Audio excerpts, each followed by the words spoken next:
But Kartikeya, आपका assessment क्या कहता है आज की तारीख में? क्या आपको लगता है कि बिना एक तरीके से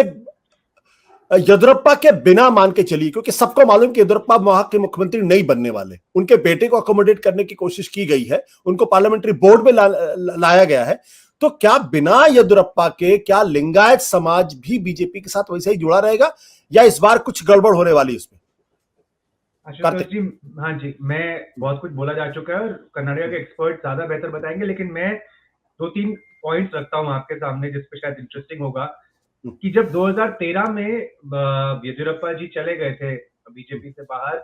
तो उस इलेक्शन में बीजेपी को तकरीबन 13 से 15% का नुकसान हुआ था। वही येदियुरप्पा जी जब वापस 18 में जुड़ जाते हैं तो बीजेपी का वो खोया हुआ वोट शेयर उनके पास वापस आ जाता है। तो ये बताता है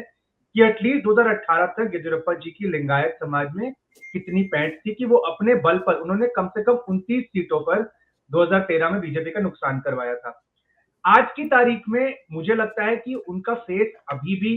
आइडेंटिफाई हो रहा है, लेकिन ये जो हम देख रहे हैं, जो विजय जी बोल रहे हैं, पिछले कुछ दिनों में क्या बीजेपी ट्राई कर रही है एक लिंगायत लाइट स्ट्रेटेजी अडॉप्ट करने की, लिंगायत पर डिपेंडेंस कम की जाए,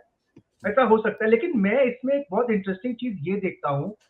कि क्या इसके मायने कर्नाटक तक सीमित हैं, क्योंकि आपने जो नाम अभी लिए, देखिए इस साल वो चारों मुख्यमंत्री टेस्ट पर हैं, या वो 4 लीडर टेस्ट पर हैं जो आखिरी 4 मुख्यमंत्री हैं आडवाणी जी के इरा से, येदियुरप्पा, शिवराज सिंह चौहान, वसुंधरा राजे और कुछ हद तक छत्तीसगढ़ में रमन सिंह। तो क्या इसके जरिए राजस्थान और मध्य प्रदेश में मैसेज दिया जा रहा है कि देखिए हम कोशिश करेंगे आपके साथ डील करने की, लेकिन अगर आप टफ एक्ट करेंगे तो हम परहेज नहीं करेंगे कि हम आपको साइडलाइन कर दें। तो कर्नाटक का पहला चुनाव ऐसा है, इसके बाद अंत में जब बाकी 3 चुनाव होंगे तो क्या ये उसके लिए एक मैसेजिंग भी हो रही है?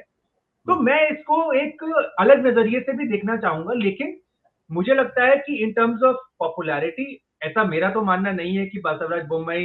येदियुरप्पा जी के लेवल तक पहुंच गए हैं, उनका कास्ट कॉम्बिनेशन सेम है, लेकिन क्या वो उस लेवल पे है, मुझे ऐसा नहीं लगता। बाकी जैसा कि मैंने कहा कि जो कर्नाटक के लोकल एक्सपर्ट तो बेटर बताएंगे, बट मुझे इसके अंदर एक नेशनल मायने भी दिख रहे हैं बीजेपी की पॉलिटिक्स। आप कह रहे हैं आपको एक नेशनल राष्ट्रीय राष्ट्रीय संदेश भी इसमें दिखाई पड़ रहा है, लेकिन असल सवाल यह कि जब येदियुरप्पा अगर कंटेस्ट में नहीं है और उनके बेटे को भी एक तरीके से उस लायक नहीं माना गया है, तो क्या लिंगायत समाज बीजेपी के साथ जुड़ा रहेगा? यह एक बड़ा सवाल है जी, क्योंकि उसको भी कैरिस्मेटिक लीडर चाहिए। पिछले दिनों राहुल गांधी लिंगायत समाज के गुरु के पास गए थे और वहां जिस तरीके की बातें हुई उससे भी एक चिंता की लहर हुई थी। दूसरा सवाल है कि भ्रष्टाचार आज की तारीख में कर्नाटक में बड़ा मुद्दा है। बीजेपी ने पिछले कई सालों में पोलराइज करने की कोशिश की है, तो क्या ये मुद्दे बीजेपी के फेवर में चुनाव को टिल्ट कर पाएंगे? मेरा सवाल ये करते, मतलब आप कह रहे हैं कि जो आपने मुद्दे गिनवाए ये सारे तो बीजेपी के खिलाफ जा रहे हैं, राइट? तो इस समय कर्नाटक मुझे लगता है कि कांग्रेस के लिए बहुत ही फर्टाइल जमीन है, और वही बात कि आज की तारीख में क्या उनके चुनाव पलट सकता है, वो उनकी पोलराइजेशन की अपील है, वो मोदी जी का जो एक वहां पर इम्पैक्ट होगा, प्लस जो संजय साहब ने कुछ हिंट किया कि जेडीएस कितना डेंट करता है। देखिए जेडीएस का जो इलाका है वो श्रीहरि बेटर बताएंगे, 40-45 सीट है सदर्न कर्नाटका मांड्या इलाके में, तो वो वहां पर कितना इम्पैक्ट करते हैं बीजेपी, और क्योंकि अगर अगर जेडीएस ना हो तो कांग्रेस भी वहां सीटें ला सकती है, ऐसी कोई बात नहीं, लेकिन जेडीएस अभी भी है, तो जेडीएस जितनी शक्ति से लड़ेगी कांग्रेस की सीटें उतनी कम हो जाएंगी, अगर आप वो मान रहे हैं कि वो एंटी इनकम्बेंसी वोट स्प्लिट हो रहा है। तो मेरा मानना है कि फ्रॉम ऑल एंगल्स बीजेपी घिरी हुई है, लेकिन बीजेपी के पास ये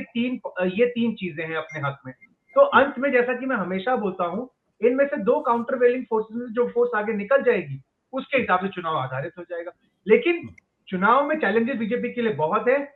और कांग्रेस के पास इससे अच्छा मौका मुझे नहीं लगता आज की तारीख में किसी और राज्य में है। हाँ, शायद एमपी में इसके बाद बन सकता है, लेकिन कर्नाटक एक बहुत ही अहम चुनाव होगा कांग्रेस के नजरिए।